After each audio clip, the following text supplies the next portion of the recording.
देशाचं नुकसान करणारं, महाराष्ट्राचं नुकसान करणारं काम हे RSSने केलं आहे, म्हणून मराठी माणसावर मुंबईत हल्ले होत आहेत. तेव्हा भागवतांच्या कान टोचण्याकडे फार लक्ष देऊ नका. ज्यांच्यावर तुम्ही भ्रष्टाचाराचे आरोप केले संघानं आणि ज्यांच्यामुळे आम्ही पराभूत झालो लोकसभेला, असा अजित पवारांवरती आपण आरोप केला, तर अजित पवारांना तुम्ही बौद्धिकाला बोलवता, बौद्धिक घ्यायला बोलवता त्यांचे लोक, आणि त्यांचा प्रचार केला तुम्ही विधानसभेत. फार लक्ष देऊ नका. त्यांच्या संघटनेमध्ये आणि पार्टीमध्ये सुद्धा कुठेतरी कलह हा तिथं सुरू झालेला आहे. एक तर प्रभू श्रीरामांचं जे मंदिर आहे ते सगळ्यांचं आहे, ते एका व्यक्तीचं नाही. तुम्ही जर तिथं बघितलं तर त्या जेव्हा जीर्णोद्धार केला जात होता तिथं 3,000 सेलिब्रिटी होते. सामान्य लोकांना बाहेर ठेवलं होतं. त्याचा फटका तिथं असणारा खासदार हा भाजपचा नाही. त्यामुळे ते मंदिर हे सामान्य लोकांचे. आता भागवत साहेब काय बोलायचा प्रयत्न करतात मला माहित नाही, पण नक्कीच एखादं मंदिर नाही सामाजिक कार्य करत असताना तुम्ही हिरो बनण्याचा प्रयत्न तिथं केला. मी मध्ये नेत्यांबद्दल बोलत नाही, आमच्याबद्दल सुद्धा बोलतोय, तर ते कधी कधी चुकीचं असतं. सगळ्या सविस्तर घडामोडी आपण राज्यभरातल्या बघितल्या. राजकीय वर्तुळातल्या या सगळ्या बातम्या सर्वात आधी न्यूज 18 लोकमतवरती तुम्हाला बघायला मिळतीलच. यानंतरच्या बुलेटिनमध्ये अशाच काही वेगवान स्वरूपातल्या बातम्या आपण बघूयात. मात्र त्याआधी एक नजर टाकूयात महत्त्वाच्या बातम्यांवर. महत्त्वाच्या बातम्या. प्रायोजक घरकुल मसाले, स्वाद आणि मायेचा खमंग मेळ.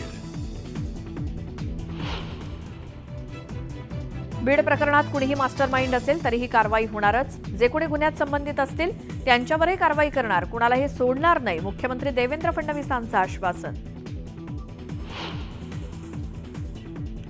बीडचे पोलीस अधीक्षक अविनाश बारगळ यांची तडकाफडकी बदली. मुख्यमंत्री देवेंद्र फडणवीसांची विधानसभेत मोठी घोषणा.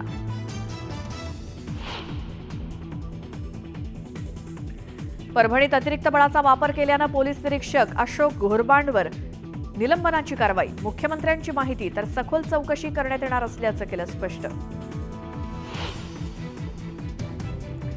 परभणीत संविधानाची प्रतिकृती तोडणारा आरोपी मनोरुग्णानं शहराची शांतता बिघडवली.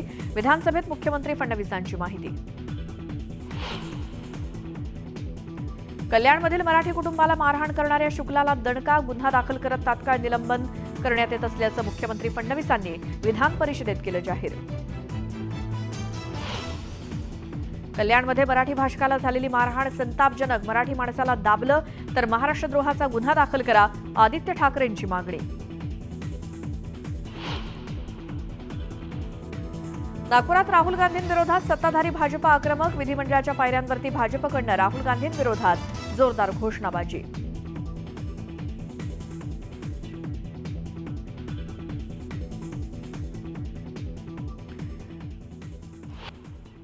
या बुलेटिनची सुरुवात करूयात एका मोठ्या बातमीनं. कोल्हापुरातल्या काळमवाडी अर्थात दूधगंगा धरणाला मोठी गळती लागली आहे. धरणाला धोका निर्माण झालाय. कोल्हापुरातल्या काळमवाडी धरणाची वाढती गळती हा चिंतेचा विषय बनलाय. साधारणपणे एखाद्या धरणाला लागलेली गळती ही 250 लिटर प्रति सेकंद असेल तर ती सामान्य मानली जाते. मात्र त्या पुढची गळती ही धोकादायक समजली जाते. गळती काढण्यासाठी 80 कोटींचा निधी मंजूर झालेला आहे. मात्र निविदा प्रक्रिया सुद्धा पूर्ण झाली आहे, पण निविदा निघून सुद्धा वर्क ऑर्डर निघत नसल्यामुळे गळतीचं काम लालफितीच्या कारभारात अडकलंय. आणि वेळीच ही गळती थांबवली गेली नाही तर धरणाला मोठा धोका असून नागरिक भीतीच्या छायेत आहेत. दिवसेंदिवस गळती वाढत असून धरणाला काही झालं तर त्याला जबाबदार कोण असा सवाल उपस्थित होतोय. धरणाच्या गळतीमुळे वर्षाला 1.5 TMC पाणी वाहून जात आहे आणि एवढ्या पाण्यात अख्खा कोल्हापूर जिल्हा वर्षभर पाणी पिऊ शकतो. मात्र इतकी मोठी गळती असून सुद्धा प्रशासनाला त्याचं सोयरसूतक नाही आणि या धरणाला धोका उद्भवला तर त्याचे मोठे परिणाम धरणाखालील गावांना भोगावे लागतील.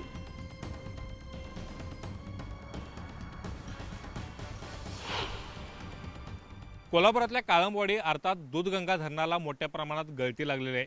मी सध्या धरणाच्या साईडवरती आहे आणि या ठिकाणी पाठीमागं पाहायला गेलं तर तुम्हाला मोठ्या प्रमाणात धरणाला गळती लागल्याचं आहे ते दिसून येते. धरणाच्या भिंतीमधून आहे ते जवळपास 277 ते 300 लिटर प्रति सेकंद इतकं पाणी आहे ते या ठिकाणी वाहून जाताना पाहायला मिळतात. साधारण 250 लिटर प्रति सेकंदाच्या वर ही गळती असेल तर ती धोकादायक अशी समजली जाते आणि त्याच पातळीवरती काळमवाडी धरणाची आता गळती आहे ती जाऊन पोहोचलेली आहे. प्रशासन फक्त लालफितीचा कारभार करताना पाहायला मिळते. खरं तर गेल्या वर्षीच आहे ती ही गळती काढण्याचं नियोजन आहे ते प्रशासनाने केलं होतं. त्यासाठी 80 कोटी आहे ते सरकारनं मंजूर सुद्धा केली होती. निविदा प्रक्रिया झाली, मात्र वर्क ऑर्डर कोणाला द्यायची या संदर्भात आहे ते हे सगळं काम अडून बसलेलं आहे आणि याच्या पाठीमागं कोण आहे याचा शोध घेण्याची गरज सुद्धा आता या निमित्तानं व्यक्त होताना पाहायला मिळते। कारण ही जर गळती काढली नाही तर मात्र या धरणाला धोका उद्भवतो असं अभियंते सांगताना पाहायला मिळतात। मात्र कामाचं सुरुवात आणि कामाच्या हालचाली कोणच करताना या ठिकाणी दिसून येत नाही। वारंवार अधिवेशनामध्ये हा मुद्दा गाजताना पाहायला मिळते। खरं तर 1990 पासून या धरणाला ही गळती आहे। साधारण त्यावेळी प्रति सेकंद 50 लिटर इतकी ही गळती होती। 3 वर्षापूर्वी गळती पूर्णपणे काढल्याचा दावा आहे तो प्रशासनाने केला होता। मात्र पुन्हा एकदा ही गळती आहे ती दिसून येते आणि त्या गळतीसाठी प्रशासनाने निधी उपलब्ध केला आहे। टेंडर प्रोसेस पूर्ण झालेली, मात्र वर्क ऑर्डर कोणाला द्यायची याच्यासाठी जर काम अडत असेल तर नेमकं ते कुणाच्यासाठी काम अडतंय आणि त्याच्या मागे कोण आहे याची चौकशी आहे ती करण्याची गरज आहे ती व्यक्त होताना पाहायला मिळतात। ही गळती कधी प्रशासन काढणार अशा पद्धतीचा सवाल आहे तो आता या निमित्तानं उपस्थित होताना पाहायला मिळते। मात्र एकूणच वाढलेली गळती पाहता सध्या धरणाला धोका आहे तो संभवतोय आणि त्याकडे नेमकं कोण दुर्लक्ष करते अशा पद्धतीचा सवाल आता या ठिकाणी शेतकरी उपस्थित करताना पाहायला मिळतात। Video journalist Sandeep Patil, Dnyaneshwar Salunkhe, news 18 Lokmat, Kalammawadi धरण, कोल्हापूर। कोल्हापूर जिल्ह्यातील काळमवाडी धरणाला गेले 2 वर्षे गळती चालू आहे। आता सुद्धा प्रति सेकंद 277 लिटर पाणी या काळमवाडी धरणातून या ठिकाणी जात आहे। तर ते गळती थांबवण्यासाठी महत्वाचा विषय आहे। अजून त्याच्यावर कुठलीही कारवाई त्या ठिकाणी झालेली नाही। सरकारचं या ठिकाणी लक्ष वेधू इच्छिते की लवकरात लवकर कारवाई व्हावी आणि नाहीतर उन्हाळ्याला पुन्हा संपूर्ण जिल्ह्यावर याचा ताण पडू शकतो। हे आपल्या माध्यमातून सरकारला मी निदर्शनास आणून देतो। आणखी एक मोठी बातमी आहे। धाराशिवमध्ये पवनचक्की कंपन्यांकडून दडपशाही सुरू असल्याचा आरोप शेतकऱ्यांकडून केला जातोय। शेतकऱ्यांनी या संदर्भात पोलिसांकडे तक्रारी देऊन सुद्धा कंपनीचे भाडोत्री गुंड मोकाटच असल्याचा धक्कादायक प्रकार धाराशिव जिल्ह्यामध्ये समोर आलाय।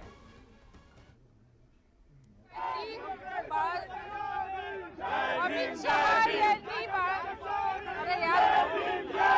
शहा यांनी बाबासाहेब आंबेडकर यांचा अपमान केल्यानंतर आपण बघतोय की मंत्रालयाबाहेर मोठ्या संख्येने कार्यकर्ते अमित शाह के इशारे पे जो कांग्रेस के ऑफिस में हल्ला हुआ, हम सब उसका निषेध करने के लिए आज यहाँ जमा हुए हैं। मुंबई कांग्रेस युवा मोर्चा के गुंडों का हम जवाब दे रहे हैं। देवेंद्र फडणवीस के जो गुंडे जवाब दे रहे हैं। मुंबई कांग्रेस कल युवा मोर्चा के जो गुंडे जो हमारी ऑफिस तोड़ी गई, हम उसके विरोध में और बाबा साहब अम्बेडकर के सम्मान में ये विरोध प्रदर्शन कर रहे हैं।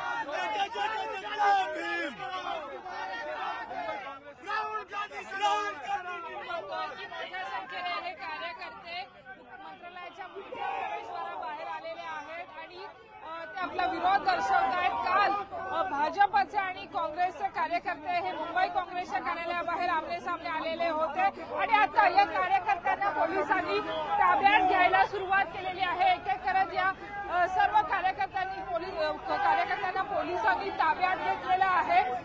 खरं तर या संपूर्ण प्रकरणामध्ये आता तणाव वाढायला सुरुवात झालेली आहे। Congress president Congress president youth Congress president Akhilesh Yadav यांना ताब्यात घेतलेलं आहे। फडणवीस तुमको इस्तीफा देना होगा, अमित शाह तुमको इस्तीफा देना होगा। कल मुंबई कांग्रेस ऑफिस में जो हल्ला हुआ है उसके विरोध में अमित शाह को इस्तीफा देना होगा। बाबा साहब अम्बेडकर हमारे भगवान है, बाबा साहब अम्बेडकर हमारे भगवान है, बाबा साहब अम्बेडकर हमारे भगवान है।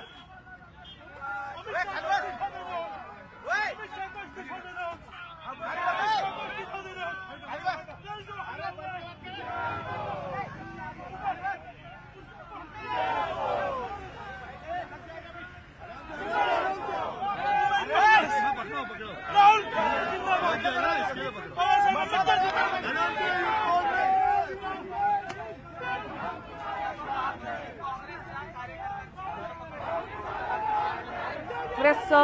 युवक काँग्रेसचं आंदोलन सुरू आहे। काँग्रेसच्या कार्यालयावरती जो काही हल्ला करण्यात आला आणि त्यासोबत अमित शहांचं भारतरत्न डॉक्टर बाबासाहेब आंबेडकर यांच्या संदर्भातलं विधान त्याचा देखील निषेध केला जातोय।